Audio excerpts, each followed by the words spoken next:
to promote ECO's goals of expanding trade and connectivity in the region and enhancing energy security. We must all work together to implement decisions taken in the Shura Declaration. Excellencies, I also take this opportunity to extend my warmest felicitation to the Islamic Republic of Iran for assuming the ECO chair for 2024 and for choosing a timely and apt theme, enhanced and resilient ECO region through expansion of intra-regional trade. I assure Iran of Pakistan's wholehearted support. Mr. Chairman, let me also extend our deep appreciation to Ambassador Khosrow Naziri, whose tenure will conclude in August 2024. This is the last summit under his able leadership, and we applaud his services in strengthening the organization. I'm delighted that the next ECO Secretary General will be from Pakistan. And I hope that all the member states will extend the fullest cooperation to the Secretary General and assist him in furthering ECO's principle and purposes. Excellencies, the ECO region is blessed with natural resources, geographical contiguity, enterprising people, and a cultural heritage that can serve as a basis to expand trade and economic integration in this area. Nevertheless, despite our enormous potential and infinite resources, we have a share of only 2% in global trade and 8% in intra-regional trade. In the year 2022, imports of ECO countries within the region were recorded at US $39 billion out of their total world imports of US $577 billion in the same period. Likewise, the exports of ECO countries within the region stood at only $46 billion US against the total world exports of US $459 billion. This shows how the region has still not been able to achieve its true potential of increasing exports from the ECO region to the world, as envisaged in the ECO Vision 2025. It is an important document adopted during the 13th ECO Summit in Islamabad and enjoins ECO to principally increase intra-regional trade, strengthen regional connectivity, operationalize major ECO transport corridors, and seek energy security.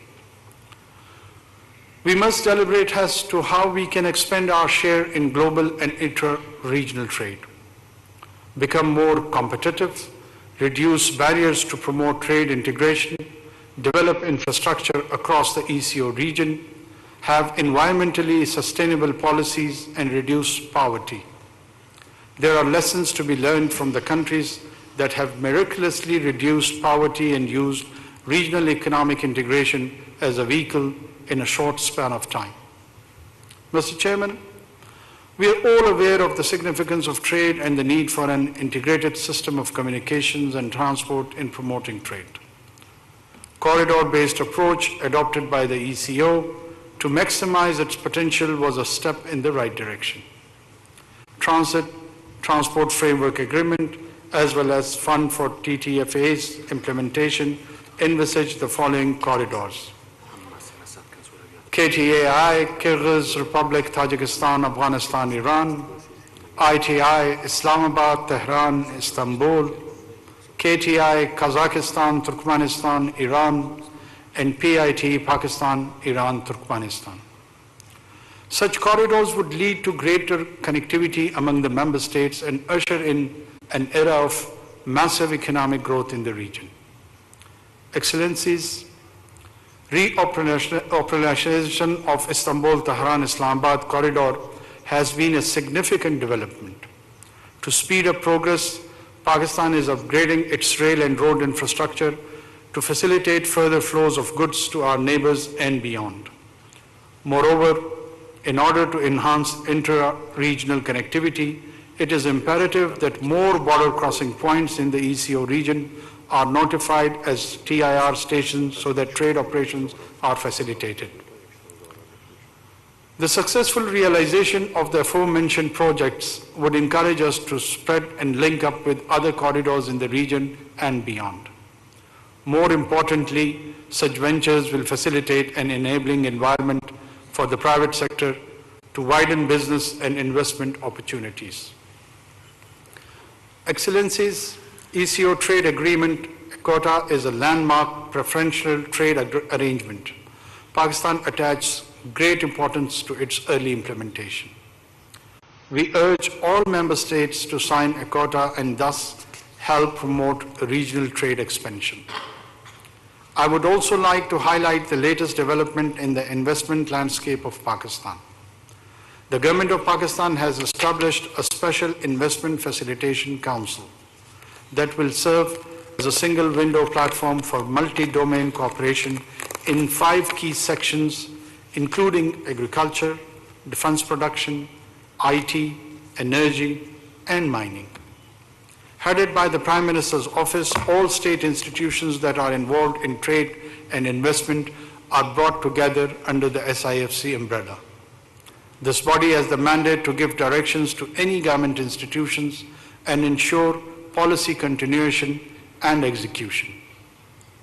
Mr. Chairman, we are all aware of the fact that Afghanistan plays a critical role in regional connectivity. Connectivity projects such as CASA 1000, Trans-Afghan Railways, TAPI, and others are not merely economic projects, they are also strategic investments in our shared future. Pakistan therefore looks forward to working closely with other ECO member states towards the shared goal of building a peaceful, prosperous, and interconnected Afghanistan. Excellencies, as we speak, a grave humanitarian crisis is unfolding in Gaza.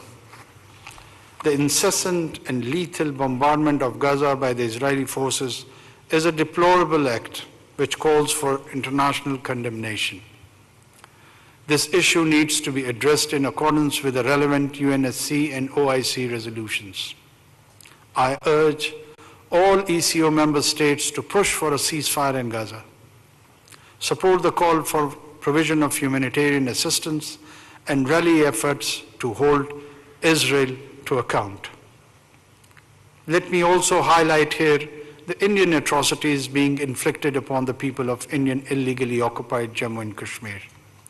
Pakistan continues to rely on its fraternal ECO countries to support the exercise of right to self-determination by the people of Kashmir in light of the relevant UNSC resolutions.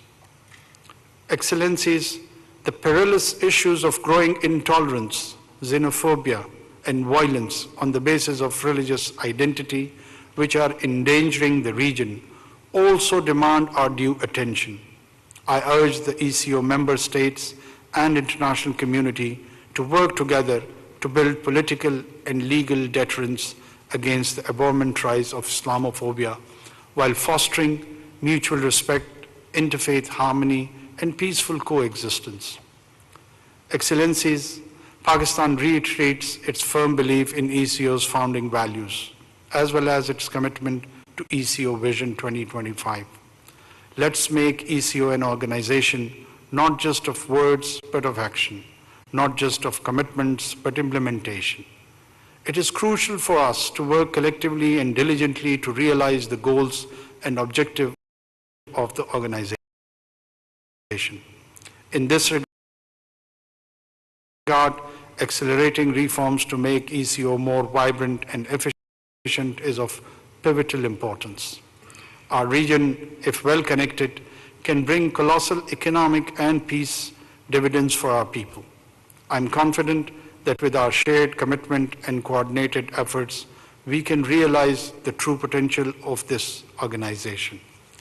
I once again reiterate our position on the humanitarian crisis in Gaza, the killing of children, women, targeting hospital, the elimination of children. I recall in history when pharaohs on the advent of Moses' birth killed children, and now unfortunately the people who claim to be the follower of the Moses are following the footpath of pharaohs.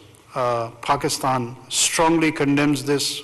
We should immediately rally behind and stop the cessation of the violence and encourage to have this humanitarian corridor so that unfortunate defenseless people of Palestine could be helped out. I thank you.